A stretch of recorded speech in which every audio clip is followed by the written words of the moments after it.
ಪ್ರಸಾದನ ಕುಟುಂಬದಲ್ಲಿ ಅನಾಮಿಕಾ ಬಹಳ ಬಡ ಕುಟುಂಬದಿಂದ ಬಂದ ಹುಡುಗಿ. ಆದ್ರೂ ಅನಾಮಿಕಾ ಅಂದರೆ ಶಾರದಾ ಪ್ರಸಾದರಿಗೆ ಎಷ್ಟೋ ಇಷ್ಟ. ಆದರೆ ದುರದೃಷ್ಟವಶಾತ್ ಪ್ರಸಾದನಿಗೆ ವಯಸ್ಸಾಗಿದ್ದರಿಂದ ರಮೇಶನಿಗೆ ಸರಿಯಾದ ಕೆಲಸ ಇಲ್ಲದೆ ಇರುವುದರಿಂದ ಆ ಕುಟುಂಬ ತೀವ್ರವಾದ ಆರ್ಥಿಕ ಕಷ್ಟದಲ್ಲಿ ಬಿದ್ದಿರುತ್ತದೆ. ಮನೆಯಲ್ಲಿ ಹೊತ್ತು ಕಳೆಯುವುದೇ ಕಷ್ಟವಾಗಿ ಬದಲಾಗಿರುತ್ತದೆ. ಒಂದು ದಿನ ಮನೆಯಲ್ಲಿ ಹಾಲಲ್ಲಿ ಪ್ರಸಾದ್ ಶಾರದಾ ವಿಚಾರದಿಂದ ಕೂತ್ಕೊಂಡಿರ್ತಾರೆ. ರಮೇಶ್ ತಲೆ ಹಿಡ್ಕೊಂಡು ಕೂತಿರ್ತಾನೆ. ಏನು ಅಂದ್ರೆ ಮನೇಲಿ ಅಕ್ಕಿ ಆಗಿ ಹೋಗಿದೆ, ಬೇಳೆ ಕೂಡ ಇಲ್ಲ. ನಾಳೆಯಿಂದ ಅಡಿಗೆ ಹೇಗೆ ಮಾಡ್ಬೇಕು ನನ್ಗೆ ಅರ್ಥವಾಗ್ತಾ ಇಲ್ಲ ರೀ. ನನಗೂ ಏನೂ ತೋಚ್ತಾ ಇಲ್ಲ ಶಾರದಾ. ನನಗೇನೋ ಈ ವಯಸ್ಸಲ್ಲಿ ಯಾರು ಕೆಲಸ ಕೊಡ್ತಾ ಇಲ್ಲ. ಸಾಲಗಾರರ ಒತ್ತಡ ದಿನದಿನಕ್ಕೂ ಹೆಚ್ಚಾಗ್ತಾ ಇದೆ. ಈ ಕಷ್ಟದಿಂದ ಹೇಗೆ ಮೇಲೇಳ್ಬೇಕೋ ದೇವರಿಗೆ ಗೊತ್ತಾಗ್ಬೇಕು. ನನ್ನನ್ನು ಕ್ಷಮಿಸೋಪ್ಪ. ನಾನು ಎಷ್ಟು ಪ್ರಯತ್ನಿಸಿದ್ರೂ ಸರಿಯಾದ ಕೆಲಸ ಸಿಗ್ತಾ ಇಲ್ಲ. ನನ್ನ ಓದಿಗೆ ತಕ್ಕ ಕೆಲಸವಿಲ್ಲದೆ ನಾನೇನು ಮಾಡಲಾರ್ದೆ ಹೋಗ್ತಾ ಇದ್ದೀನಿ. ನನ್ನಿಂದಲೇ ನಮ್ಮ ಕುಟುಂಬ ಹೀಗೆ ಕಷ್ಟಪಡ್ತಾ ಇದೆ. ಹಾಗನ್ಬೇಡ ಮಗನೇ, ನಿನ್ನ ಪ್ರಯತ್ನ ನೀನು ಮಾಡ್ತಾನೆ ಇದೆಯಲ್ಲ. ಕಾಲ ಕಲೆತು ಬರದೇ ಇದ್ದಾಗ ನಾವೇನು ಮಾಡಿದ್ರೂ ಪ್ರಯೋಜನ ಇಲ್ಲ. ಆದ್ರೆ ಈ ಹೊತ್ತು ಹೇಗೆ ಕಳಿಬೇಕೋ ನಂಗೆ ಅದು ಬಹಳ ಯೋಚನೆ ಆಗ್ತಾ ಇದೆ. ಆ ಸಮಯದಲ್ಲಿ ಅತ್ತೆ ಮಾವ ಗಂಡ ಪಡುತ್ತಿರುವ ದುಃಖವನ್ನು ಅಡಿಗೆ ಮನೆಯಲ್ಲಿದ್ದು ಕೇಳಿಸ್ಕೊತಾ ಇರುವ ಅನಾಮಿಕಳ ಕಣ್ಣು ಒದ್ದೆಯಾಗುತ್ತದೆ. ತನ್ನ ಕುಟುಂಬಕ್ಕಾಗಿ ತಾನು ಏನಾದರೂ ಮಾಡಬೇಕು ಎಂದು ಗಟ್ಟಿಯಾಗಿ ನಿಶ್ಚಯಿಸುತ್ತಾಳೆ. ಸರಿಯಾಗಿ ಅದೇ ಸಮಯದಲ್ಲಿ ಹೊರಗೆ ವಾತಾವರಣ ತಣ್ಣಗಾಗಿ ಒಂದೇ ಸಮನೆ ಮಳೆ ಬೀಳಲಿಕ್ಕೆ ಶುರುವಾಗುತ್ತದೆ. ಆಗ ಅನಾಮಿಕಾ ಅಡುಗೆ ಮನೆಯಿಂದ ಹಾಲ್ಗೆ ಬರ್ತಾಳೆ. ಅತ್ತೆ, ಮಾವಯ್ಯ, ನೀವು ದಯವಿಟ್ಟು ದುಃಖ ಪಡಬೇಡಿ. ಈ ಕಷ್ಟಗಳು ಶಾಶ್ವತವಲ್ಲ. ನಾವು ಧೈರ್ಯವಾಗಿದ್ದರೆ ಏನೋ ಒಂದು ದಾರಿ ತಪ್ಪದೆ ಸಿಗಬಹುದು. ದಾರಿ ಎಲ್ಲಿದೆ ಅನಾಮಿಕಾ? ಮಳೆಗಾಲ ಕೂಡ ಶುರುವಾಗಿ ಹೋಗಿದೆ. ಈ ಮಳೆಯಲ್ಲಿ ಕೆಲ್ಸ ಕೂಡ ಸಿಕ್ಕುದಿಲ್ಲ. ಈ ಕತ್ತಲೆ ದಿನಗಳು ಯಾವಾಗ ಮುಗಿಯುತ್ತೋ ಏನೋ. ಅತ್ತೆ, ನನಗೊಂದು ಆಲೋಚನೆ ಬಂದಿದೆ. ನೀವು ಒಪ್ಕೊಂಡ್ರೆ ನಾನೊಂದು ಚಿಕ್ಕ ವ್ಯಾಪಾರ ಮಾಡೋಣ ಅಂದ್ಕೊಂಡಿದ್ದೀನಿ. ವ್ಯಾಪಾರನ? ಹೆಣ್ಣು ಮಗಳು, ಅದರಲ್ಲಿಯೂ ಈ ಮಳೆಯಲ್ಲಿ ನೀನು ಏನು ವ್ಯಾಪಾರ ಮಾಡ್ತೀಯಮ್ಮ? ನಮ್ಮ ಹತ್ರ ಬಂಡವಾಳಕ್ಕೆ ಕೂಡ ಚಿಲ್ಲರೆ ಕಾಸಿಲ್ಲ. ಬಂಡವಾಳಕ್ಕೆ ದೊಡ್ಡದಾಗಿ ಏನು ಅಗತ್ಯವಿಲ್ಲ ಅತ್ತೆ. ನಮ್ಮ ಹತ್ತಿರ ನಮ್ಮ ತವರು ಮನೆ ಕೊಟ್ಟ 200 ರೂಪಾಯಿ ಎತ್ತಿಟ್ಟಿದ್ದೀನಿ. ಈ ಮಳೆಯಲ್ಲಿ ವಾತಾವರಣ ಬಹಳ ತಣ್ಣಗಿದೆ ಅಲ್ಲ. ಜನಗಳು ಬಿಸಿ ಬಿಸಿಯಾಗಿ ಖಾರವಾಗಿ ಏನಾದ್ರೂ ತಿಂದ್ರೆ ಚೆನ್ನಾಗಿರುತ್ತೆ ಅಂತ ಆಸೆ ಪಡ್ತಾರೆ. ಆಗ ಅದಕ್ಕೆ ನಾನು ಆಲೋಚಿಸಿದ್ದೀನಿ. ನಾನು ಫಿಶ್ ಸಮೋಸ ಮಾಡಿ ಮಾರೋಣ ಅಂದ್ಕೊಂಡಿದ್ದೀನಿ. ಏನೋ ಫಿಶ್ ಸಮೋಸನ? ಅದೇನಮ್ಮ ಅನಾಮಿಕಾ, ಯಾವತ್ತೂ ಕೇಳಲಿಲ್ವೇ? ಆಲೂ ಸಮೋಸ, ಈರುಳ್ಳಿ ಸಮೋಸ ಅಂತಾರೆ ಹೊರತು ಈ ಫಿಶ್ ಸಮೋಸ ಏನೋ? ಅದೇ ಇದರಲ್ಲಿರುವ ಪ್ರತ್ಯೇಕತೆ ಮಾವಯ್ಯ. ನಮ್ಮ ತವರು ಮನೆಯಲ್ಲಿ ನಮ್ಮ ತಂದೆ ಹೀಗೆ ತರತರವಾದ ಫಿಶ್ ಗಳಿಂದ ಅಡಿಗೆ ಮಾಡೋದನ್ನ ನಾನು ನೋಡಿದ್ದೀನಿ. ಮೀನುಗಳನ್ನ ಬೇಯಿಸಿ ಮುಳ್ಳು ತೆಗೆದು ಅದರಲ್ಲಿ ಈರುಳ್ಳಿ, ಶುಂಠಿ, ಬೆಳ್ಳುಳ್ಳಿ, ನಮ್ಮ ಮನೆಯಲ್ಲಿರುವ ಮಸಾಲೆ ಏನಾದ್ರೂ ಇದ್ರೆ ಹಾಕಿ ಕರಿ ಮಾಡ್ತೀನಿ. ಅದನ್ನ ಸಮೋಸದಲ್ಲಿಟ್ಟು ಎಣ್ಣೆಯಲ್ಲಿ ಕರೆದ್ರೆ ರುಚಿ ತುಂಬಾ ಚೆನ್ನಾಗಿರುತ್ತೆ ಮಾವಯ್ಯ. ಈ ಚಳಿಗೆ ಆ ಬಿಸಿ ಬಿಸಿ ಫಿಶ್ ಸಮೋಸ ತಿಂದ್ರೆ ಯಾರಾದ್ರೂ ಸರಿ ನಿಜವಾಗೂ ಬಿಡೋದಿಲ್ಲ. ಆಲೋಚನೆ ಚೆನ್ನಾಗಿದೆ ಅನಾಮಿಕಾ. ಆದ್ರೆ ಈ ಮಳೆಯಲ್ಲಿ ನಮ್ಮ ಮನೆ ಮುಂದೆ ಒಲೆ ಹೇಗೆ ಬೆಳಗಿಸ್ತೀಯಾ? ಜನ ಕೂಡ ಮಳೆಯಲ್ಲಿ ನಿಂತು ಹೇಗೆ ತಿಂತಾರೆ? ನಾನು ಎಲ್ಲ ಆಲೋಚಿಸಿದ್ದೀನಿ. ನಮ್ಮ ಮನೆ ಮುಂದೆ ಖಾಲಿ ಜಾಗ ಇದೆ ಅಲ್ಲ, ಅಲ್ಲಿ 4 ಕೋಲನ್ನು ಹುಗಿದು ಮೇಲೆ ಹಳೆ ಬಟ್ಟೆಯನ್ನು ಹೊದಿಸೋಣ. ಒದ್ದೆಯಾಗದೆ ಇರುವ ಹಾಗೆ ದಟ್ಟವಾಗಿ ಬಾಳೆ ಎಲೆಗಳಿಂದ ಒಂದು ಚಿಕ್ಕ ಗುಡಿಸಲಿನ ಹಾಗೆ ಹಾಕ್ತೀನಿ. ಮಳೆನ ತಟ್ಕೊಳ್ಳೋ ಹಾಗೆ ಗುಡಿಸಲಿರುತ್ತಲ್ಲ, ಅದರ ಒಳಗಡೆ ಬಿಸಿಯಾಗಿ ಫಿಶ್ ಸಮೋಸ ಮಾಡ್ತಾ ಇದ್ರೆ ಆ ವಾಸನೆ ಬರುತ್ತಲ್ಲ. ಆಗ ಜನಗಳು ಮಳೆಯಲ್ಲಿ ಒದ್ದೆ ಆದ್ರೂ ಕೂಡ ಅದಕ್ಕಾಗಿ ಬರ್ತಾರೆ. ನಮ್ಮ ಬಿಸ್ನೆಸ್ ಚೆನ್ನಾಗಿರುತ್ತೆ. ಅಮ್ಮ ಅನಾಮಿಕಾ, ನಿನ್ನ ಆಲೋಚನೆ ಚೆನ್ನಾಗಿದೆ ಹೊರತು ಬಹಳ ಸೂಕ್ಷ್ಮ ಆಗಿದ್ಯಾ ನೀನು. ಮಳೆಯಲ್ಲಿ ಚಳಿನಲ್ಲಿ ಕಷ್ಟಪಡೋದು ನನಗಿಷ್ಟ ಇಲ್ಲಮ್ಮ. ಅತ್ತೆ, ನಮ್ಮ ಹೊಟ್ಟೆ ಉರಿಯ ಮುಂದೆ ಈ ಚಳಿ ಮಳೆ ಯಾವುದೂ ಲೆಕ್ಕವಲ್ಲ. ನೀವು ದಯವಿಟ್ಟು ನನಗೆ ಅನುಮತಿ ಕೊಡಿ. ಕನಿಷ್ಠ 2 ದಿನ ಪ್ರಯತ್ನಿಸಿ ನೋಡ್ತೀನಿ. ನಷ್ಟ ಬಂದ್ರೆ ನಿಲ್ಸೋಣ, ಲಾಭ ಬಂದ್ರೆ ನಡೆಸೋಣ. ದಯವಿಟ್ಟು ಬೇಡ ಅನ್ಬಿಡಿ ಅತ್ತೆ. ಸರಿಯಮ್ಮ, ನಿನ್ನ ಛಲ ನೋಡ್ತಾ ಇದ್ರೆ ನನಗೆ ಇಲ್ಲ ಅನ್ನಕ್ಕಾಗಲ್ಲ ಅಮ್ಮ. ದೇವರ ದಯವಿದ್ರೆ ನಿನ್ನ ವ್ಯಾಪಾರ ಚೆನ್ನಾಗಿ ಸಾಗ್ಲಿ ಅಂತ ಆಸೆ ಪಡ್ತೀನಿ.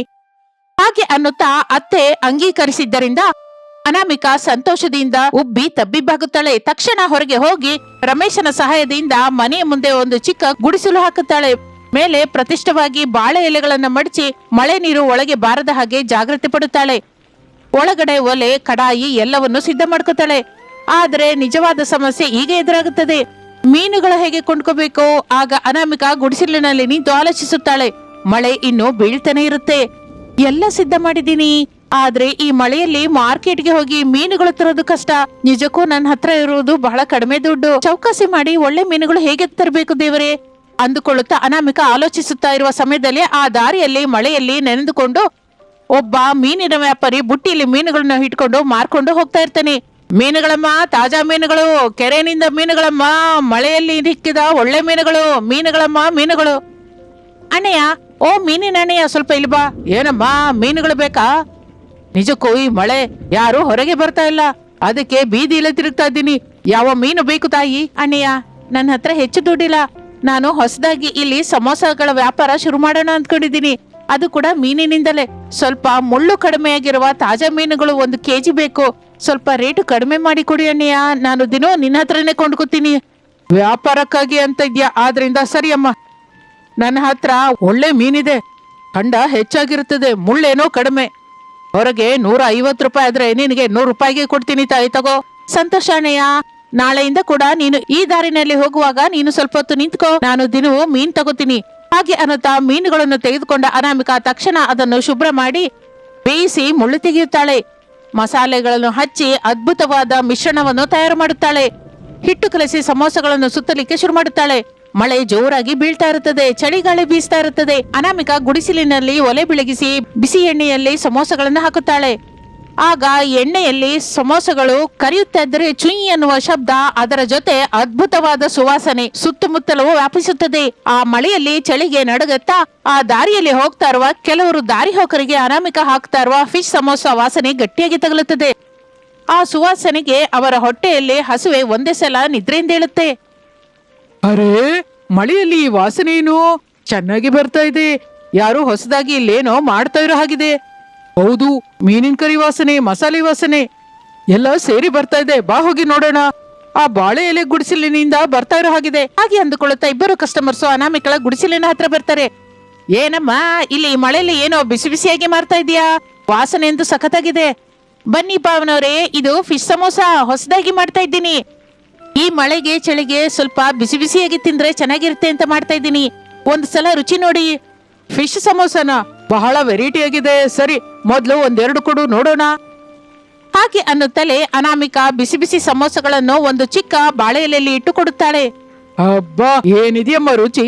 ಮೇಲೆ ಕರಕರ ಅನ್ನತ್ತಾ, ಒಳಗಡೆ ಮೀನುಗಳ ಮಸಾಲೆ ಖಾರವಾಗಿ ಸಖತ್ತಾಗಿದೆ.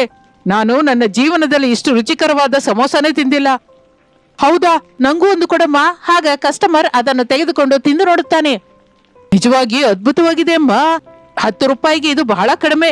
ನಂಗೆ ಇನ್ನೊಂದು 10 ಸಮೋಸ ಪ್ಯಾಕ್ ಮಾಡು, ಮನೇಲಿರೋರಿಗೆ ಕೂಡ ತಗೊಂಡೋಗ್ತೀನಿ. ಹಾಗೆ ಭಾವನವರೇ ಇರಿ, ಬಿಸಿ ಬಿಸಿಯಾಗಿ ಮಾಡಿ ಕೊಡ್ತೀನಿ. ಹಾಗೆ ಶುರುವಾದ ಅನಾಮಿಕಳ ವ್ಯಾಪಾರ ಆ ದಿನವೆಲ್ಲ ನಿಲ್ಲಲಿಲ್ಲ. ಆ ದಾರಿಯಲ್ಲಿ ಹೋಗುವ ಪ್ರತಿಯೊಬ್ಬರು ಆ ವಾಸನೆಗೆ ನಿಂತು ಸಮೋಸಗಳನ್ನು ಕೊಂಡ್ಕೊಂಡು ಹೋಗುತ್ತಾರೆ. ಅನಾಮಿಕ ತಂದ ಕಿಲೋ ಮೀನುಗಳು ಸಾಯಂಕಾಲಕ್ಕೆ ಆಗಿ ಹೋಗುತ್ತದೆ. ಮೊದಲ ದಿನವೇ ಅನಾಮಿಕಂಗೆ ಒಳ್ಳೆ ಲಾಭ ಬರುತ್ತೆ. ಆ ರಾತ್ರಿ ಅನಾಮಿಕಾ ಆನಂದದಿಂದ ಆ ದುಡ್ಡನ್ನು ಶಾರದಳ ಕೈಯಲ್ಲಿಡ್ತಾಳೆ. ಆಗ ಮನೆಯಲ್ಲಿ ರಾತ್ರಿ ಹೊತ್ತಿನ ಸಮಯದಲ್ಲಿ ಅನಾಮಿಕಾ ಶಾರದಳ ಹತ್ರ ಹೀಗಂತಾಳೆ. ಅತ್ತೆ, ತಗೊಳ್ಳಿ, ಈ ದಿನದ ನಮ್ಮ ಸಂಪಾದನೆ ಬಂಡವಾಳ ಹೋಗಿ ನಮಗೆ 300 ರೂಪಾಯಿ ಲಾಭ ಬಂದಿದೆ ಅತ್ತೆ. ಅಮ್ಮ ಅನಾಮಿಕಾ, ನಿನ್ನ ಕೈಯ ಸಲಹೆಯಿಂದ ಈ ದಿನ ನಮ್ಮನೆಯಲ್ಲಿ ಹೊತ್ತು ಕಳೆದಿದೆ ಅಮ್ಮ. ನೀನು ನಮ್ಮ ಪಾಲಿನ ಲಕ್ಷ್ಮೀ ದೇವಿ ತಾಯಿ. ನನಗೇನಕ್ಕೋ ಈ ವ್ಯಾಪಾರ ಮುಂದೆ ಮುಂದೆ ಇನ್ನೂ ದೊಡ್ಡದಾಗುತ್ತೆ ಅನಿಸ್ತಾ ಇದೆ ಅಮ್ಮ. ನಿನ್ನ ಬುದ್ಧಿವಂತಿಕೆಗೆ ನನ್ನ ಕೃತಜ್ಞತೆಗಳು. ಅನಾಮಿಕಾ, ನೀನು ಒಬ್ಬಳೇ ಆ ಒಳ್ಳೆ ಹತ್ರ ಪಡ್ತಾ ಇರೋ ಕಷ್ಟ ನೋಡ್ತಾ ಇದ್ರೆ ನನ್ನ ಮನಸ್ಸು ಕಳುಕ್ಕನತ್ತೆ. ನಿನ್ನ ನೋಡಿ ನಾನು ಬಹಳ ಕಲ್ತ್ಕೊಂಡಿದ್ದೀನಿ. ಹಾಗೆ ದಿನಗಳು ಕಳೆಯುತ್ತಾ ಇರುತ್ತದೆ. ಮಳೆಗಾಲದ ಜೋರು ಏನೂ ಕಡಿಮೆ ಆಗಲಿಲ್ಲ. ಅನಾಮಿಕಳ ಫಿಶ್ ಸಮೋಸದ ರುಚಿ ಆ ಊರೆಲ್ಲ ವ್ಯಾಪಿಸುತ್ತದೆ. ಸಾಯಂಕಾಲವೆಂದರೆ ಸಾಕು, ಅನಾಮಿಕಾ ಮಾಡುವ ಬಾಳೆ ಎಲೆ ಗುಡಿಸಲಿನ ಮುಂದೆ ಜನಗಳ ಜಾತ್ರೆ ಶುರುವಾಗುತ್ತದೆ. ಪ್ರತಿದಿನವೂ ಆ ಮೀನುಗಳ ವ್ಯಾಪಾರಿ ಅನಾಮಿಕಳಿಗೆ 5 kg ಮೀನು ಕೊಟ್ಟು ಹೋಗ್ತಾ ಇದ್ದ. ಅನಾಮಿಕಾ ಬೆಳಗ್ಗೆಯಿಂದ ಸಾಯಂಕಾಲದವರೆಗೂ ಮೀನುಗಳನ್ನು ತೊಳೆಯೋದು, ಹಿಟ್ಟು ಕಲಸೋದು, ಸಮೋಸಗಳು ಮಾಡುವುದು, ಹೀಗೆ ಏಕದಾಟಿಯಾಗಿ ಕಷ್ಟಪಡ್ತಾನೆ ಇರ್ತಾಳೆ. ಒಂದು ದಿನ ಸಾಯಂಕಾಲ ಮಳೆ ಬೀಳ್ತಾ ಇರುತ್ತದೆ. ಗುಡಿಸಲಿನಲ್ಲಿ ಅನಾಮಿಕಾ ಸುಸ್ತಾಗಿ ಬೆವರು ಒಸುತ್ತಾ ಸಮೋಸ ಮಾಡ್ಕೋತಾ ಇರ್ತಾಳೆ. ಮನೆಯೊಳಗಿಂದ ಶಾರದಾ ಪ್ರಸಾದ್ ಅದೆಲ್ಲ ನೋಡ್ತಾ ಇರ್ತಾರೆ. ಏನು ಅಂದ್ರೆ, ಅನಾಮಿಕಳನ್ನು ನೋಡಿದ್ರ, ನಮಗಾಗಿ, ನಮ್ಮ ಹೊಟ್ಟೆ ತುಂಬಿಸಲಿಕ್ಕಾಗಿ ಆ ಹಸುಕಂದ ಎಷ್ಟು ಕಷ್ಟಪಡ್ತಾ ಇದೀಯ ನೋಡಿ. ಹೊಗೆಗೆ ಕಣ್ಣೆಲ್ಲ ಕೆಂಪಾಗಿ ಹೋಗ್ತಾ ಇದೆ ಮಗುಗೆ. ನಿಂತು ನಿಂತು ಕಾಲ್ ನೋವು ಬರ್ತಾ ಇದ್ರು ಕೂಡ ಮುಖದಲ್ಲಿ ಚಿರುನಗೆ ಅಲ್ಲಾಡದೆ ಜನಕ್ಕೆ ನಮ್ಮ ಹೊಟ್ಟೆ ತುಂಬಿಸಲಿಕ್ಕಾಗಿ ಸಮೋಸ ಮಾರ್ತಾ ಇದ್ದಾಳೆ ರೀ. ಹೌದು ಶಾರದಾ, ಸೊಸೆ ಕಷ್ಟಪಡ್ತಾ ಇದ್ರೆ ಅತ್ತೆ ಮಾವರಾಗಿ ನಾವು ಮನೆಯೊಳಗೆ ಕೂತ್ಕೊಳ್ಳೋದು ಧರ್ಮವಲ್ಲ. ನಮ್ಮ ಕೈಲಾಗದ ತನವನ್ನು ಆ ಮಗು ಎತ್ಕೋತಾ ಇದೆ. ಇನ್ನು ಮೇಲಿಂದ ನಮಗೆ ವಿಶ್ರಾಂತಿ ಇಲ್ಲ ಶಾರದಾ. ಬಾ, ನಮ್ಮ ಸೊಸೆಗೆ ಆಧಾರವಾಗಿ ನಿಲ್ಲೋಣ. ಅಪ್ಪ, ನಾನು ಕೂಡ ಈ ದಿನದಿಂದ ಅನಾಮಿಕಳ ಜೊತೆ ಗುಡಿಸಲಲ್ಲಿ ಕೆಲಸ ಮಾಡ್ತೀನಿ. ಹಿಟ್ಟು ಕಲ್ಸೋದು, ಮೀನುಗಳನ್ನು ಶುಭ್ರ ಮಾಡೋದನ್ನ ನಾನ್ ನೋಡ್ಕೋತೀನಿ. ಅನಾಮಿಕ ಕೇವಲ ಸಮೋಸ ಹಾಕೋದು ಮಾತ್ರ ಮಾಡ್ತಾಳೆ. ಹೌದು ಕಣೋ ಮಗನೇ, ದುಡ್ಡು ತಗೊಳ್ಳೋದು, ಕಸ್ಟಮರ್ಗೆ ಬಾಳೆ ಎಲೆಯಲ್ಲಿ ಬಡಿಸೋದು ನಾನ್ ನೋಡ್ಕೋತೀನಿ. ನಿಮ್ಮ ತಂದೆಯವರು ಆ ಗುಡಿಸಲನ್ನ ಇನ್ನೂ ಸ್ವಲ್ಪ ದೊಡ್ಡದಾಗಿ ಮಾಡುವ ಕೆಲಸದಲ್ಲಿರ್ತಾರೆ. ಆ ಸಮಯದಲ್ಲಿ ಅತ್ತೆ ಮಾವಂದಿರು ಗಂಡ ತೆಗೆದುಕೊಂಡ ನಿರ್ಣಯ ಅನಾಮಿಕಂಗೆ ಗೊತ್ತಿಲ್ಲ. ತನ್ನ ಕೆಲಸದಲ್ಲಿ ಮುಳುಗಿ ಹೋಗಿರುವಾಗ ಮೂವರು ಮಳೆಯಲ್ಲಿ ಕೊಡೆ ಹಿಡಿದುಕೊಂಡು ಆ ಗುಡಿಸಲಿನ ಒಳಗೆ ಬರುತ್ತಾರೆ. ಅತ್ತೆ, ನೀವೇನಕ್ಕೆ ಇಲ್ಲಿಗೆ ಬಂದ್ರಿ? ಮಳೆ ಬರ್ತಾ ಇದೆ, ಮಾವಂಗೆ ಮೊದಲೇ ಶೀತ. ರಮೇಶ್, ನೀವು ನಿಜಕ್ಕೂ ಏನಕ್ಕೆ ಬಂದಿದ್ದೀರಾ? ಮೊದಲು ನೀವೆಲ್ಲ ಸರಿ ಒಳಗಡೆ ಹೋಗಿ. ನಾವು ಒಳಗೆ ಕೂತ್ಕೊಳ್ಳಕ್ಕೆ ಬಂದಿಲ್ಲ ಅನಾಮಿಕಾ, ನಿನ್ನ ಕಷ್ಟ ಹಂಚ್ಕೊಳ್ಳೋದಕ್ಕೆ ಬಂದಿದ್ದೀವಿ. ಇನ್ನು ಮೇಲಿಂದ ಈ ವ್ಯಾಪಾರ ನಿನ್ನೊಬ್ಬಳದೇ ಅಲ್ಲ, ನಮ್ಮ ಕುಟುಂಬವೆಲ್ಲರದ್ದು. ಎಲ್ಲರೂ ಕಷ್ಟಪಟ್ಟು ಮಾಡ್ಕೊಳ್ಳೋಣಮ್ಮ. ಹೌದಮ್ಮ, ನೀನು ನಮ್ಮ ಕಷ್ಟವನ್ನು ತೀರ್ಸೋದಕ್ಕೆ ಎಷ್ಟು ಸಾಹಸ ಮಾಡುತ್ತಾ ಇರುವಾಗ ನಾವು ನಿನಗೆ ಸಹಾಯ ಮಾಡದೇ ಇದ್ರೆ ಹೇಗೆ? ನೀನು ಸ್ವಲ್ಪ ಪಕ್ಕಕ್ಕೆ ಜರುಗಮ್ಮ. ಸಮೋಸಗಳು ಬಡಿಸುವ ಜವಾಬ್ದಾರಿ ನಂದು, ಹಾಗೆ ನನ್ನ ಹೆಂಡತಿದು. ನಾನು ನಿನಗೆ ಬೇಕಾದ ಪದಾರ್ಥ ಕೊಡ್ತೀನಿ ಅನಾಮಿಕಾ, ನೀನು ಕೇವಲ ಬಿಸಿ ಎಣ್ಣೆಯಲ್ಲಿ ಸಮೋಸ ಮಾಡ್ತಾ ಇರು ಸಾಕು. ಅತ್ತೆ, ಮಾವಯ್ಯ, ನಿಮ್ಮ ಮಾತು ಕೇಳ್ತಾ ಇದ್ರೆ ನನಗೆ ಅಳು ಬರ್ತಾ ಇದೆ. ನನಗೆ ಯಾವ ಕಷ್ಟನೂ ಇಲ್ಲ, ಆದ್ರೆ ನೀವು ಜೊತೆಯಾಗಿದ್ದರೆ ನನಗೆ ಸ್ವಲ್ಪ ಬೆಟ್ಟದಂತ ಧೈರ್ಯ ಬರುತ್ತೆ. ಆ ದಿನದಿಂದ ಆ ಬಾಳೆ ಎಲೆ ಗುಡಿಸಲು ಒಂದು ಚಿಕ್ಕ ಹೋಟೆಲ್ ಆಗಿ ಬದಲಾಗಿ ಹೋಗುತ್ತದೆ. ರಮೇಶ್ ಮೀನುಗಳನ್ನು ತಂದು ಶುಭ್ರ ಮಾಡ್ತಾ ಇದ್ದ, ಅನಾಮಿಕಾ ಮಸಾಲೆಯನ್ನು ಹಚ್ಚಿ ಸಮೋಸ ಮಾಡ್ತಾ ಇದ್ಲು. ಶಾರದಾ ಪ್ರಸಾದರು ಕಸ್ಟಮರ್ಗೆ ಕಿರುನಗೆಯಿಂದ ಬಡಿಸಿ ದುಡ್ಡು ತಗೋತಾ ಇದ್ರು. ಕುಟುಂಬವೆಲ್ಲ ಸೇರಿ ಒಗ್ಗಟ್ಟಾಗಿ ಕೆಲಸ ಮಾಡುವುದನ್ನು ನೋಡಿ ಕಸ್ಟಮರ್ಸ್ ಕೂಡ ಬಹಳ ಸಂತೋಷಿಸುತ್ತಾ ಇದ್ರು. ಹಾಗಿರುವಾಗ ವ್ಯಾಪಾರ ಜೋರಾಗಿ ಸಾಗುತ್ತಾ ಇರುತ್ತದೆ. ಕಸ್ಟಮರ್ಸ್ ಗಳ ರಶ್ ಕೂಡ ಹೆಚ್ಚಾಗುತ್ತದೆ. ಏನು ಪ್ರಸಾದ್ ಅವರೇ, ನಿಮ್ಮ ಸೊಸೆ ಕೈಯ ರುಚಿ ಬಹಳ ಅಮೋಘ. ದಿನಕ್ಕೂ ಸಮೋಸ 2 ಸಮೋಸ ತಿನ್ನದೆ ನಂಗೆ ನಿದ್ರೆ ಬರೋದಿಲ್ಲ. ಎಲ್ಲ ನನ್ನ ಸೊಸೆ ಮಹಾತ್ಮ ಸ್ವಾಮಿಯವರೇ, ದೇವರು ನಮಗೆ ಸೊಸೆ ರೂಪದಲ್ಲಿ ವರಲಕ್ಷ್ಮಿ ಕೊಟ್ಟಿದ್ದಾರೆ. ಸ್ವಾಮಿಯವರೇ ತಗೊಳ್ಳಿ, ಈ ಸಮೋಸಗಳು ತಣ್ಣಗಾಗದೇ ಇದ್ದ ಹಾಗೆ ತಿನ್ಬಿಡಿ, ಬಿಸಿ ಬಿಸಿಯಾಗಿ ಚೆನ್ನಾಗಿರುತ್ತೆ. ಹಾಗೆ ಕೊಡಿ ಅಮ್ಮನವ್ರೆ, ಬರ್ತೀನಿ. ಹಾಗೆ ಅಂದುಕೊಳ್ಳುತ್ತಾ ಇರುವಾಗ ದಿನವೂ ತಿಂಗಳಾಗಿ ಬದಲಾಗುತ್ತದೆ. ಮಳೆಗಾಲ ಪೂರ್ತಿ ಆದರೂ ಅನಾಮಿಕಾ ಫಿಶ್ ಸಮೋಸಗಳಿಗೆ ಗಿರಾಕಿ ಸ್ವಲ್ಪವೂ ಕಡಿಮೆ ಆಗಲಿಲ್ಲ. ಅವರು ಈಗ ಆ ಚಿಕ್ಕ ಗುಡಿಸಲನ್ನು ತೆಗೆದು ಅಲ್ಲಿ ಪಕ್ಕಾ ಒಂದು ಚಿಕ್ಕ ಶೀಟಿನ ಶೆಡ್ ಹಾಕುತ್ತಾರೆ. ಅವರ ಕುಟುಂಬದ ಆರ್ಥಿಕ ಪರಿಸ್ಥಿತಿ ಪೂರ್ತಿಯಾಗಿ ಬದಲಾಗಿ ಹೋಗುತ್ತದೆ. ಸಾಲವೆಲ್ಲ ತೀರಿ ಹೋಗುತ್ತದೆ. ಪ್ರಸಾದ್ ಶಾರದರಿಗಂತೂ ಎಷ್ಟೋ ಮನಃಶಾಂತಿಯಾಗಿರುತ್ತದೆ. ಒಂದು ದಿನ ರಾತ್ರಿ ವ್ಯಾಪಾರ ಮುಗಿದ ನಂತರ ಕುಟುಂಬವೆಲ್ಲ ಸೇರಿ ಊಟ ಮಾಡ್ತಾ ಇರ್ತಾರೆ. ಅಮ್ಮ ಅನಾಮಿಕಾ, ಈ ದಿನ ನಾನು ಮಾರ್ಕೆಟ್ ಅಲ್ಲಿ ನಮ್ಮ ಸಾಲವನ್ನೆಲ್ಲ ಪೂರ್ತಿಯಾಗಿ ತೀರಿಸಿದೆ ತಾಯಿ. ಈಗ ನಾವು ಯಾರಿಗೂ 1 ರೂಪಾಯಿ ಕೂಡ ಕೊಡೋದಿಕ್ಕಿಲ್ಲ. ಇದೆಲ್ಲ ಕೇವಲ ನಿನ್ನಿಂದಲೇ ಸಾಧ್ಯವಾಯ್ತಮ್ಮ. ಹೌದು ಅನಾಮಿಕಾ, ನನಗೆ ಹೊರಗಡೆ ಕೆಲಸ ಸಿಗದೆ ಇದ್ರು ಈಗ ನಮ್ಮ ಸ್ವಂತ ವ್ಯಾಪಾರದಲ್ಲಿ ನಾನೇ ಒಬ್ಬ ಯಜಮಾನ ಆಗಿದ್ದೀನಿ. ನೀನು ನನ್ನ ಕಣ್ಣು ತೆರೆಸಿದೀಯಾ.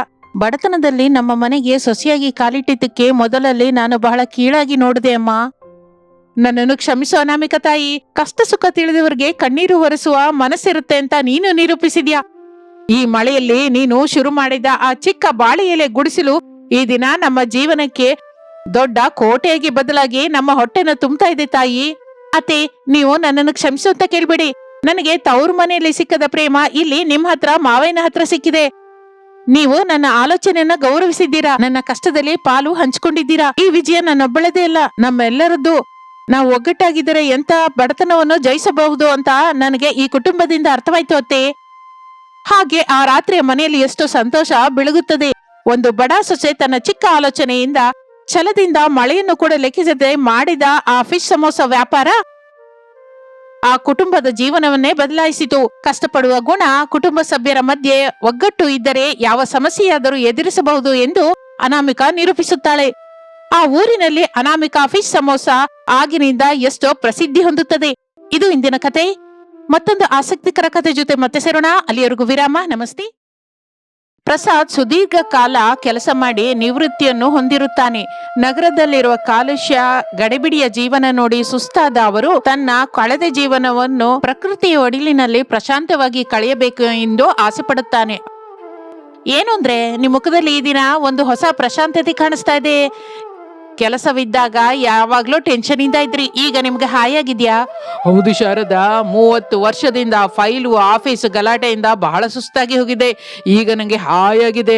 ಆದ್ರೆ ಮನಸ್ಸಲ್ಲಿ ಒಂದು ಚಿಕ್ಕ ಕೋರಿಕೆ ಇನ್ನು ಹಾಗೆ ಇದೆ ಶಾರದಾ. ನಿಮ್ಮ ಮನಸ್ಸಲ್ಲಿ ಏನಿದೆ ಅಂತ ನಂಗೆ ಗೊತ್ತು ರೀ. ನೀವು ಎಷ್ಟೋ ಸಲ ಹೇಳಿದ್ರಲ್ಲ, ನೀವು ನಿವೃತ್ತಿಯ ನಂತರ ಕಾಡಿಗೆ ಹತ್ತಿರವಾಗಿ ಒಂದು ಹಚ್ಚನೆಯ ವಾತಾವರಣದಲ್ಲಿ ಮನೆ ಕಟ್ಟಿಕೊಂಡು ಪ್ರಶಾಂತವಾದ ವಾತಾವರಣದಲ್ಲಿ ಇರಬೇಕು ಅಂತ. ಅದೇನಾ ನಿಮ್ಮ ಮನಸ್ಸಿನಲ್ಲಿರುವ ಆಲೋಚನೆ? ಹೌದು ಶಾರದಾ, ಈ ನಗರದ ಕಾಲುಷ್ಯದಲ್ಲಿ ಎಷ್ಟು ವರ್ಷ ಅಂತ ಇರ್ಬೇಕು. ನನ್ನ ರಿಟೈರ್ಮೆಂಟ್ ಬೆನಿಫಿಟ್ಗಳಲ್ಲೆಲ್ಲ ಇನ್ನು ಕೆಲವು ದಿನಕ್ಕೆ ಕೈಗೆ ಬರುತ್ತೆ. ಆ ದುಡ್ಡಿನಿಂದ ನಗರಕ್ಕೆ ದೂರವಾಗಿ ಒಂದು ಒಳ್ಳೆಯ ತೋಟ ಮನೆ ಕೊಂಡುಕೊಂಡು ನಾವೆಲ್ಲ ಅಲ್ಲೇ ಇರೋಣ. ಈ ದಿನ ಸಾಯಂಕಾಲ ಒಂದು ಸಲ ನಮ್ಮ ಮಕ್ಕಳನ್ನು ಸೊಸೆಯರನ್ನು ಕರೆಸಿ ನಮ್ಮ ಮನಸ್ಸಿನಲ್ಲಿರೋ ಮಾತನ್ನ ಹೇಳೋಣ. ಅವ್ರು ಏನಂತಾರೋ ನೋಡೋಣ. ಹಾಗೆ ರೀ, ನಮ್ಮ ಸೊಸೆ ಅನಾಮಿಕಾ, ಅವನಿ, ಅಂಜಲಿ ಮೂವರು ಬಹಳ ಒಳ್ಳೆಯವರು. ನಮ್ಮ ಕುಟುಂಬ ಯಾವಾಗಲೂ ಒಗ್ಗಟ್ಟಾಗಿರ್ಬೇಕು ಅಂತ ಅವರು ಆಸೆ ಪಡ್ತಾರೆ. ಖಚಿತವಾಗಿ ಅವರು ನಿಮ್ಮ ನಿರ್ಣಯನ ಒಪ್ಕೋತಾರೆ. ಇನ್ನು ಆ ದಿನ ಸಾಯಂಕಾಲದ ವೇಳೆ ಹಾಲ್ನಲ್ಲಿ ಕುಟುಂಬ ಸಭ್ಯರೆಲ್ಲ ಸೇರಿ ಸಮಾವೇಶವಾಗುತ್ತಾರೆ. ಅಪ್ಪ, ಏನೋ ಮುಖ್ಯವಾದ ವಿಷಯ ಮಾತಾಡ್ಬೇಕು ಅಂದ್ರಿ, ಅದೇನು? ಎಲ್ಲರೂ ಕೇಳಿ. ನಾನು ಕೆಲಸಕ್ಕೆ ನಿವೃತ್ತಿಯಾದ ನಂತರ ನನಗೆ ಬರುವ ರಿಟೈರ್ಮೆಂಟ್ ಹಣದಿಂದ ನಗರಕ್ಕೆ ದೂರವಾಗಿ ಕಾಡಿಗೆ ಹತ್ತಿರವಾಗಿ ಒಂದು ಒಳ್ಳೆಯ ಪ್ರಶಾಂತವಾದ ವಾತಾವರಣದಲ್ಲಿ ಮನೆ ಕೊಂಡುಕೊಂಡು ಜೀವಿಸಬೇಕು ಅಂದ್ಕೋತಾ ಇದ್ದೀನಿ. ಅದಕ್ಕೆ ನೀವೇನಂತೀರಾ? ಅಪ್ಪ, ನಿಮ್ಮ ಆಲೋಚನೆ ತುಂಬಾ ಚೆನ್ನಾಗಿದೆ.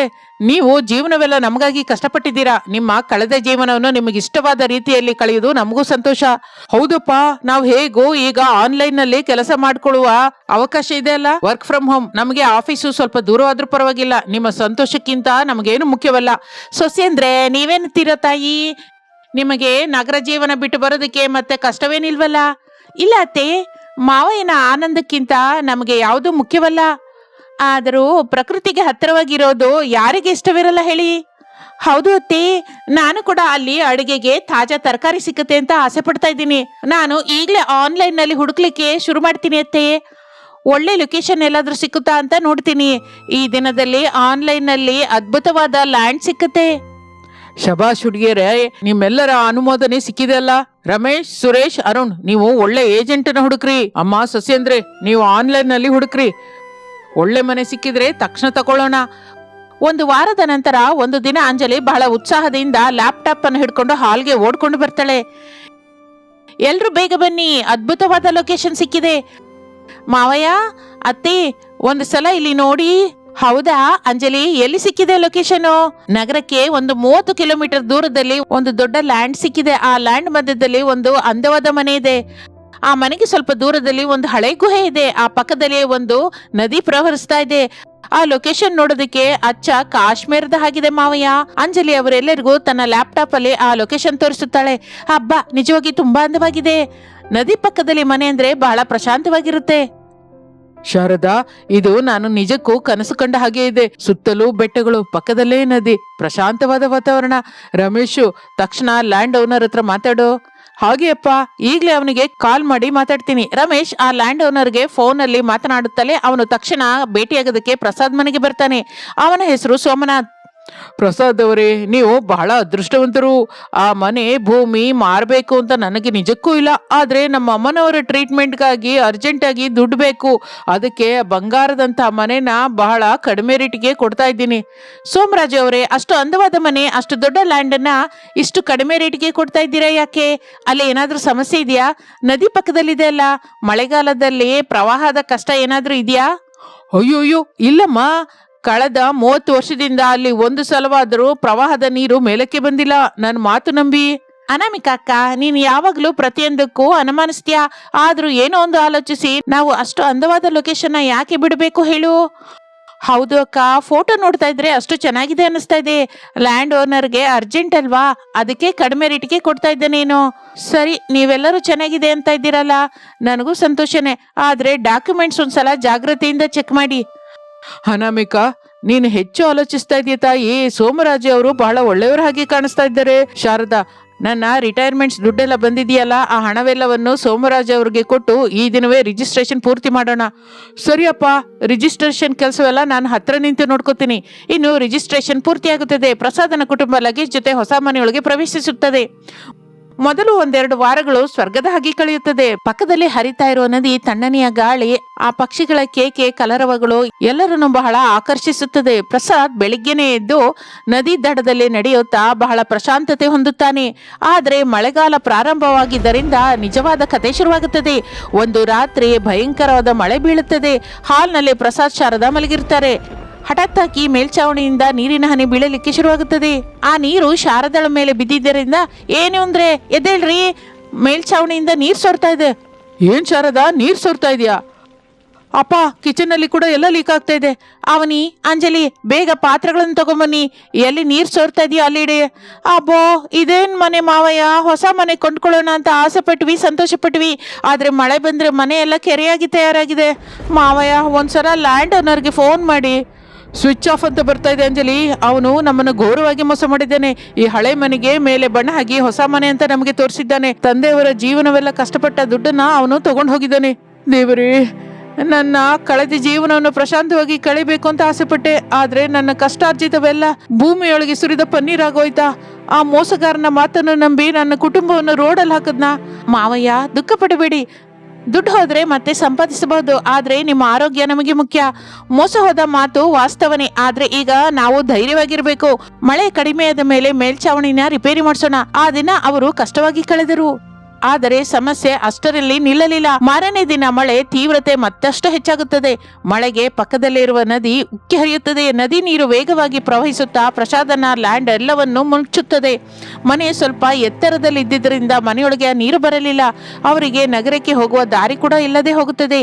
ಅಪ್ಪ, ಹೊರಗಡೆ ರೋಡ್ ಎಲ್ಲ ಪೂರ್ತಿಯಾಗಿ ಮುಚ್ಕೊಂಡೋಗಿದೆ. ನಾವು ಮನೆ ದಾಟಿ ಹೊರಗೆ ಹೋಗೋ ಪರಿಸ್ಥಿತಿಯೇ ಇಲ್ಲ. ಆಫೀಸಿಗೆ ಕೂಡ ಹೋಗಕ್ಕಾಗಲ್ಲ. ಹೌದು ಅಣ್ಣಯ್ಯ, ಅರುಣ್ ನಾನು ಈ ದಿನದಿಂದ ಮನೆಯಲ್ಲೇ ಕೂತ್ಕೊಂಡು ವರ್ಕ್ ಫ್ರಮ್ ಹೋಮ್ ಮಾಡಬೇಕು ಅಂತ ಆಫೀಸ್ಗೆ ಮೇಲ್ ಹಾಕಿದೀವಿ. ಆದ್ರೆ ನಮಗೆ ಈಗ ದೊಡ್ಡ ಸಮಸ್ಯೆ ಒಂದು ಬಂದಿದೆ. ಮನೆಯಲ್ಲಿ ತರಕಾರಿ ಇಲ್ಲ. ಈ ಪ್ರವಾಹದ ನೀರಲ್ಲಿ ನಾವು ಊಟವಿಲ್ಲದೆ ಹೇಗೆ ಬದುಕಬೇಕು? ಹೌದು ಅಕ್ಕ, ನಿಜವಾಗಿನೇ. ಆ ಸಮಯದಲ್ಲಿ ನದಿಯಲ್ಲಿ ಹೋಗುವ ದೋಣಿಯವರು ಕೆಲವರು ತರಕಾರಿಯನ್ನು ತಗೊಂಡು ಮಾರಲಿಕ್ಕೆ ಶುರು ಮಾಡುತ್ತಾರೆ. ಆದರೆ ಪ್ರವಾಹದ ಪರಿಸ್ಥಿತಿಯನ್ನು ಆಶ್ರಯವಾಗಿ ಮಾಡಿಕೊಂಡು ಅವರು ವಿಪರೀತವಾದ ರೇಟ್ ಕೇಳ್ತಾರೆ. ತರಕಾರಿ ಬೇಕಮ್ಮ? ಟೊಮೊಟೊ ಕೆಜಿಗೆ 200 ರೂಪಾಯಿ, ಮೆಣಸಿನ್ಕಾಯಿ ಕೆಜಿಗೆ 150. ಏನೋ ಅಷ್ಟು ರೇಟಾ? ಸಿಟಿ ಒಳಗೆ ಇಷ್ಟು ರೇಟ್ ಇರಲ್ವಲ್ಲ. ಬೇಕು ಅಂದ್ರೆ ತಗೊಳ್ಳಿ ಮೇಡಮ್, ಇಲ್ಲ ಅಂದ್ರೆ ಇಲ್ಲ. ಈ ಪ್ರವಾಹದಲ್ಲಿ ದೋಣಿ ಹಾಕೊಂಡ್ ಬರೋದು ನಮ್ಗೆ ಎಷ್ಟು ಕಷ್ಟನೋ ನಿಮಗ್ ಗೊತ್ತಾ? ಅವನಿ, ತಪ್ಪಲ್ವಲ್ಲ?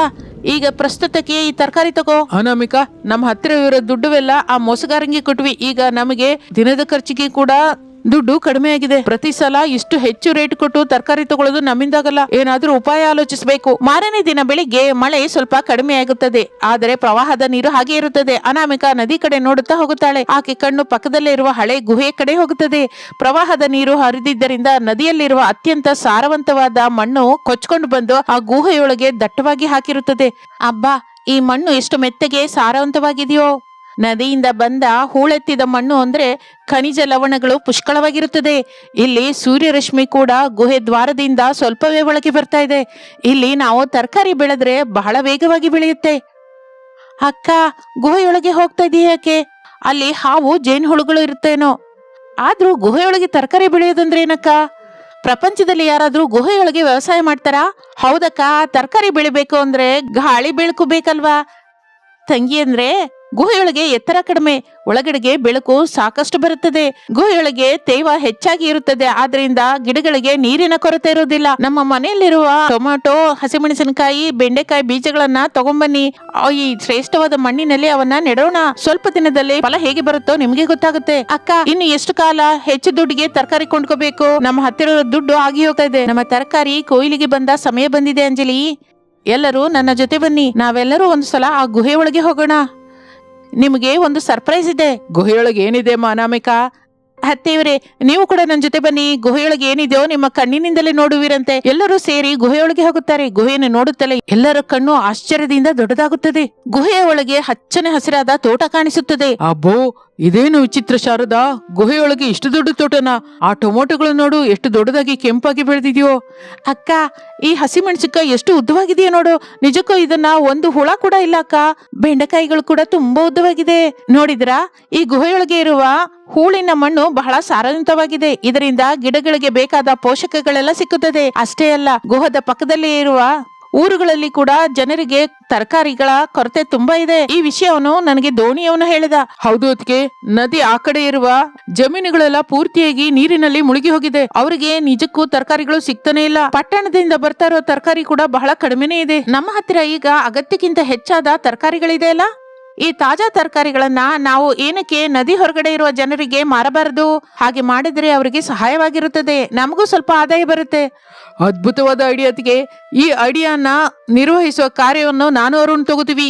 ನಾನು ದೋಣಿಯನ್ನು ಕರೆದು ನಮ್ಮ ಹತ್ರ ತರಕಾರಿ ಇದೆ ಅಂತ ಹೇಳ್ತೀನಿ. ಗುಹೆ ದ್ವಾರದ ಹತ್ತಿರ ನದಿಯಲ್ಲಿ ಹೋಗ್ತಾ ಇರುವ ದೋಣಿಗಳು ಪ್ರಸಾದನ ಮನೆ ಹತ್ರ ನಿಲ್ಕೊಳ್ತವೆ. ಅನಾಮಿಕಾ, ಅವನಿ, ಅಂಜಲಿ ಮೂವರು ತಾಜಾ ತರಕಾರಿಗಳನ್ನ ಕಸ್ಟಮರ್ಸ್ಗೆ ಕೊಡ್ತಾ ಇರ್ತಾರೆ.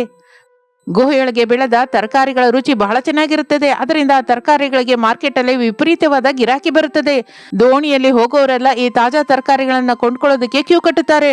ಅಮ್ಮ, ಈ ತರಕಾರಿಗಳು ಬಹಳ ಅದ್ಭುತವಾಗಿದೆ ತಾಯಿ. ಈ ನದಿ ಆ ಕಡೆ ಇರುವ ಗ್ರಾಮದಲ್ಲಿ ನಿಮ್ಮ ತರಕಾರಿಗಳ ಬಗ್ಗೆ ಬಹಳ ಮಾತಾಡ್ತಾ ಇದ್ದಾರೆ. ಗುಹೆಯಲ್ಲಿ ತರಕಾರಿ ಬೆಳೆಸುವ ಸೊಸೇಂದ್ರು ಅಂತ ನಿಮ್ಗೆ ಹೆಸರು ಬಂದಿದೆ ತಾಯಿ. ಕೆಮಿಕಲ್ಸ್ ಇಲ್ಲದ ಸ್ವಚ್ಛವಾದ ತರಕಾರಿಗಳಿವು. ನಾಳೆಯಿಂದ ನಮ್ಮ ಹತ್ತಿರ ತಾಜಾ ಸೊಪ್ಪು, ಪಾಲಕು ಕೂಡ ಸಿಕ್ಕತ್ತೆ. ಹೌದು, ರೇಟ್ ಕೂಡ ಬಹಳ ಕಡಿಮೆ. ಕಿಲೋ ಕೇವಲ 50 ರೂಪಾಯಿ. ಈ ಪ್ರವಾಹದಲ್ಲಿ ನಮ್ಗೆ ಬಹಳ ಕಡಿಮೆ ರೇಟಿಗೆ ತರಕಾರಿ ಕೊಟ್ಟು ಆಧರಿಸ್ತಾ ಇದ್ದೀರಾ. ನಿಮ್ಗೆ ಬಹಳ ಪುಣ್ಯ ಬರುತ್ತಮ್ಮ. ನೋಡಿದ್ಯಾ ಶಾರದಾ, ಆ ಲ್ಯಾಂಡ್ ಓನರ್ ನಮ್ಗೆ ಮೋಸ ಮಾಡಿ ಹಳೆ ಮನೆನ ಮಾರಿದ್ವಿ ಅಂತ ದುಃಖಪಟ್ಟೆ. ಆದ್ರೆ ನಮ್ಮ ದೊಡ್ಡ ಸೊಸೆ ಅನಾಮಿಕಾ ಆಪತ್ತನ್ನ ಒಂದು ಅವಕಾಶವಾಗಿ ಬದಲಾಯಿಸಿದ್ಲು. ಈ ಹಳೆ ಗುಹೆ ನಮಗೆ, ನಮ್ಮ ಕುಟುಂಬಕ್ಕೆ ಒಂದು ಅನ್ನಪೂರ್ಣೆಯಾಗಿ ಬದಲಾಗಿದೆ. ಹೌದು ರೀ, ನಮ್ಮ ಅನಾಮಿಕಳ ಸಂಸ್ಕಾರ, ವಿವೇಕ ಈ ನಮ್ಮ ಮನೆಯನ್ನು ನಿಲ್ಲಿಸಿದೆ. ಆ ದೇವರು ನಮಗೆ ಈ ರೂಪದಲ್ಲಿ ಲಕ್ಷ್ಮೀ ದೇವಿಯನ್ನು ಕೊಟ್ಟಿದ್ದಾನೆ. ಕೆಲವು ವಾರದ ನಂತರ ಪ್ರವಾಹದ ನೀರು ಪೂರ್ತಿಯಾಗಿ ಕಡಿಮೆಯಾಗುತ್ತದೆ. ನದಿ ಪ್ರಶಾಂತವಾಗಿ ಪ್ರವಹಿಸುತ್ತದೆ. ಆದರೆ ಗುಹೆಯೊಳಗೆ ತರಕಾರಿ ಬೆಳೆ ಮಾತ್ರ ಇನ್ನೂ ಫೇಮಸ್ ಆಗಿ ಹೋಗುತ್ತದೆ. ನದಿಯಲ್ಲಿ ಬೋಟಿಂಗಿಗೆ ಬರುವ ಟೂರಿಸ್ಟ್ಗಳು ಬಹಳ ಜನ ಗುಹೆ ತೋಟ ನೋಡಲಿಕ್ಕೆ ಬರುತ್ತಾರೆ. ಏನು ಅಂದ್ರೆ, ನಮ್ಮ ಗುಹೆ ಪಕ್ಕದಲ್ಲಿ ನದಿ ದಡದಲ್ಲಿ ಒಂದು ಚಿಕ್ಕದಾದ ತಾಳೆ ಎಲೆಗಳ ಚಪ್ಪರ ಹಾಕಿ ಬೋಟಿಂಗಿಗೆ ಬರುವ ಪ್ರಯಾಣಿಕರು ಬಹಳಷ್ಟು ಜನ ಹಸಿದಿರುತ್ತಾರಲ್ಲ. ಟೆಂಟ ಅಲ್ಲಿ ಏನ್ ಮಾಡ್ತೀಯ ನಮಿಕಾ? ನಮ್ಮ ಗುಹೆಯಲ್ಲಿ ಬೆಳೆದ ತಾಜಾ ತರಕಾರಿಗಳಿಂದ, ಹಚ್ಚನೆಯ ಸೊಪ್ಪಿನಿಂದ ಬಿಸಿ ಬಿಸಿ ಶಾಕಾಹಾರ ಉಪಹಾರ ಕೊಡೋಣ. ಅವನಿ ಬಹಳ ಚೆನ್ನಾಗಿ ಅಡುಗೆ ಮಾಡ್ತಾಳೆ. ಅಂಜಲಿ ಸರ್ವಿಂಗು ಮಾರ್ಕೆಟಿಂಗ್ ನೋಡ್ಕೋತಾಳೆ. ಟೂರಿಸ್ಟ್ಗಳಿಗೆ ನದಿ ದಡದಲ್ಲಿ ಬಿಸಿ ಬಿಸಿ ಊಟ ತಿಂತಾ ಇದ್ರೆ ಬಹಳ ಆನಂದವಾಗಿರುತ್ತೆ ಅಲ್ವಾ? ಅಬ್ಬೋ, ಆಲೋಚನೆ ತುಂಬಾ ಚೆನ್ನಾಗಿದೆ ಅಕ್ಕ. ಗುಹೆಯೊಳಗೆ ಬೆಳೆದ ಬದನೆಕಾಯಿಂದ ನಾನು ಬದನೆಕಾಯಿ ಎಣ್ಣೆಗಾಯಿ ಮಾಡ್ತೀನಿ. ನಾನು ಈಗಲೇ ನಮ್ಮ ಗುಹೆ ರುಚಿಗಳು ಅಂತ ಸೋಷಿಯಲ್ ಮೀಡಿಯಾದಲ್ಲಿ ಪೋಸ್ಟ್ ಮಾಡ್ತೀನಕ್ಕ. ಅನಾಮಿಕಾ ಅಂದುಕೊಂಡ ಹಾಗೆ ನಡೆಯುತ್ತದೆ. ನದಿ ದಡದಲ್ಲಿ ಬಂದ ಆ ಚಿಕ್ಕ ಹೋಟೆಲ್ಗೆ ಪ್ರವಾಸಿಗರಿಂದ ಒಳ್ಳೆಯ ಸ್ಪಂದನೆ ಬರುತ್ತದೆ. ಗುಹೆಯಲ್ಲಿ ಬೆಳೆದ ತಾಜಾ ತರಕಾರಿಗಳಿಂದ ಬೆಳೆದ ಊಟದ ರುಚಿ ನೋಡೋದಕ್ಕೆ ಪಟ್ಟಣದಿಂದ ಕೂಡ ಬಹಳ ಮಂದಿ ಕಾರಿನಲ್ಲಿ ಬರಲಿಕ್ಕೆ ಶುರು ಮಾಡುತ್ತಾರೆ. ಹಾಗೆ ಪ್ರಸಾದ್ ಅವರ ಮನೆ ಮತ್ತೆ ಬೆಳಕಿನಿಂದ ತುಂಬಿ ಹೋಗುತ್ತದೆ. ಮೋಸವಾದ ದುಃಖವನ್ನು ಕಳೆದುಕೊಂಡು ಒಂದು ಹೊಸ ಆದರ್ಶವಂತವಾದ ವ್ಯಾಪಾರದ ಕುಟುಂಬವಾಗಿ ಬೆಳೆದ ಆ 3 ಸೊಸೆಯರ ಕತೆ ನದಿ ಅಲೆಗಳ ಮೇಲೆ ನಿರಂತರವಾಗಿ ಕೇಳಿಸ್ತಾನೆ ಇರುತ್ತದೆ. ಅನಾಮಿಕಳ ವಿವೇಕ, ಸಹನೆ ಆ ಕುಟುಂಬಕ್ಕೆ ರಕ್ಷಣಾ ಕವಚವಾಗಿ ನಿಲ್ಲುತ್ತದೆ. ಇದು ಇಂದಿನ ಕತೆ. ಮತ್ತೊಂದು ಆಸಕ್ತಿಕರ ಕತೆ ಜೊತೆ ಮತ್ತೆ ಸೇರೋಣ. ಅಲ್ಲಿವರೆಗೂ ವಿರಾಮ. ನಮಸ್ತೆ.